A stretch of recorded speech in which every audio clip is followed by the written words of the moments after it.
ESBR Boxing. We're about myself and Paul Kelly. That means only one thing and one thing only. That means we're in preview mode. Paul, thank you very much for joining me as always. Guys, ahead of this video, as we like to do, please like and subscribe to the channel. We've got all your boxing needs under one roof. Reviews, previews, big fight breakdowns, all that good stuff. But we're not here to talk about that. We're here to talk about previews, Paul, aren't we? Now, we have been IBF Super lightweight action, world title action. Richard Hitchins versus Liam Paro. Paul, that's the fight we're previewing here today, as you well know. First things first, obviously, I don't like to go too much into the tail of the tape, do we? We don't need to talk about both of these guys in great detail. But boxing fans around the world obviously know their records and know some of their opponents. So we're going to leap in with a bit of a challenging question, Paul, actually. I'm going to bring a bit of British interest to this, I suppose, with my first question. What I want to ask you, Paul, actually, is does either of these men beat Jack Catterall? Way to throw it in there, body shot right to the gut at the beginning of the round, mate. Thanks for having me on as always. Looking forward to the chat. Yeah, I think that this is a good fight. I know we'll probably come on to a prediction and all at the end. I do have a fairly strong opinion on who will win this fight. In regards to your question that you've just asked me about beating Jack Catterall, I'm going to say no. I don't think either man beats Jack Catterall, to be honest. So that is me saying that, if Jack Catterall was to face the winner of this for the IBF title, I do believe Jack Catterall would beat both of these men. I think, although there's no blueprint to beat either because they're both undefeated, there's really no blueprint to beat Jack Catterall either because his only defeat was a win in a lot of people's eyes. I think that although he was on the deck against Regis Prograis, in the aftermath, we've seen that he had a couple of broken ribs, supposedly, had a cold that he couldn't shake off as well. Whether you believe that or not, I think maybe played into his performance against Regis Prograis. Still got the job done in the end, and done well. But yeah, I rank Jack Catterall very highly. I think he is one of the best 140 pounders in the world. Not saying he's the best. I think there are um, better fighters at 140, which I'm sure we'll maybe come on to. But yeah, for me, I think Jack Catterall actually beats both Liam Paro and Richardson Hitchins. Yeah, I think hard one because I've kind of written Jack Catterall off every single time he's been in a fight. I've always sort of backed against him, so I'm not actually going to. I'm going to break that trend here and actually say that I do also agree with you. I think Jack Catterall for me would beat both of these guys. However, having said that, you've got to look at Paro. That's a good win over Matthias. Matana Love, that's a good win as well. You look at Hitchins and some of the names on his record.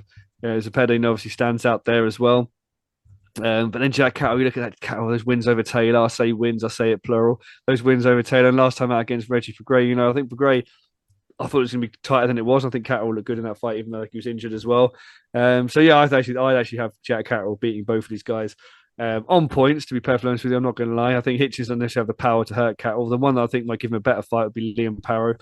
Again, 15 KOs and 25, not too heavy-handed. So in a way, I think Catterall prevail points on against both men. But let's take a look, I suppose, Paul, at the super lightweight division. Obviously, we've got mentioned a couple of names around there, but we've also got Ramirez in that division as well. Like I said, Matthias.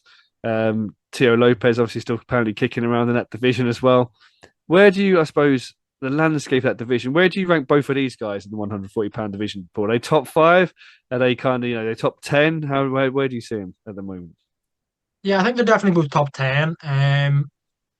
Paro, in my opinion, you could make an argument for top five just because of that Subriel Matias win. A lot of people have Matias as the man that was potentially kind of the man of the division that nobody wanted to fight, that could potentially have been the best. Liam Paro dealt with him rather comfortably, I think, as well. But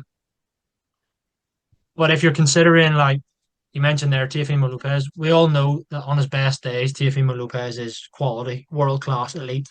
So if you have the best version of Teofimo Lopez, I don't think either of these men are better than him. Um, I don't think they're better than Devin Haney. If Haney's still hanging about at 140, Ryan Garcia, who obviously beat Devin Haney last time, whether or not that counts as a defeat on Haney's record now, and all the stuff we've seen in the aftermath about the failed drugs test and whether or not that's actually happened, or whether Garcia is obviously pleading his innocence and so on and so forth. But I think if you have him as a 140 pounder, I know he missed weight, but let's say he is still super lightweight, he's in the mix. Um, then I would have Liam Paro hanging about there. Yeah, Richardson Hitchins up at top 10.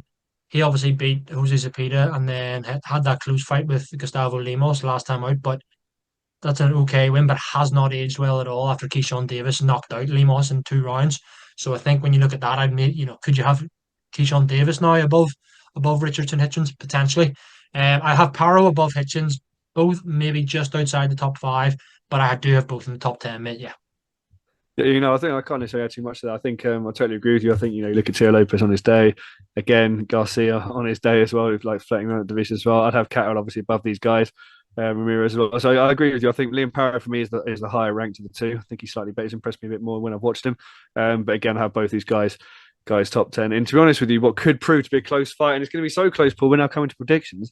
And I know a lot of times occasionally we like to be chivalrous with each other, but I'm not going to do so in this occasion, Paul. I'm not going to be gallant and go first. I'm going to come to you, Paul, and say IBF super lightweight world title action, Paro versus Hitchins. Who wins, Paul, and how? Yeah, I said at the beginning that we got a fairly strong opinion about this, and it is based off the fact of Richardson Hitchins' really close fight with Gustavo Lemos. And last time out, him getting ironed out in two by Keyshawn Davis. I don't think that fight has aged well at all. Whereas Liam Paro's victory over Subriel Matias and before that knocking out Montana Love, two brilliant wins. I'm going big on Liam Paro here. Don't think he stops Richardson Hitchins, but I'm going Liam Paro to win a fairly comfortable unanimous decision. What about yourself? Paul, I wish I had gone first. It looked like I've got the jump there. I agree with you. Liam Paro for me, a victory. I was actually going to ask, and you've already answered it. I was wondering myself whether there could be any possibility of a Paro knockdown, a Paro stoppage. I'm not necessarily sure there will be either. I think Richard Hitchens has got enough to sort of get through the fight, to be honest with you. But I do think it'll be a fairly comfortable sort of 8-4 sort of fight for me, to be honest, in Liam Paro's favour. I think Hitchens will win a couple of rounds, but I do think Paro, frankly, is the better fighter and should come through this on a points victory. Guys, let us know in the comments whether you agree or disagree with myself and Paul there. Obviously, we're unanimous, but are you unanimous and united with us? Let us know also, what you think about Jack Catterall against these two guys as well, and where you rank both fighters in the 140-pound division, also what you think of the 140-pound division in total. Like and subscribe to the channel. As we said, all your boxing needs under one roof. Paul, thank you very much for joining me. And guys, as always, thank you very much for watching.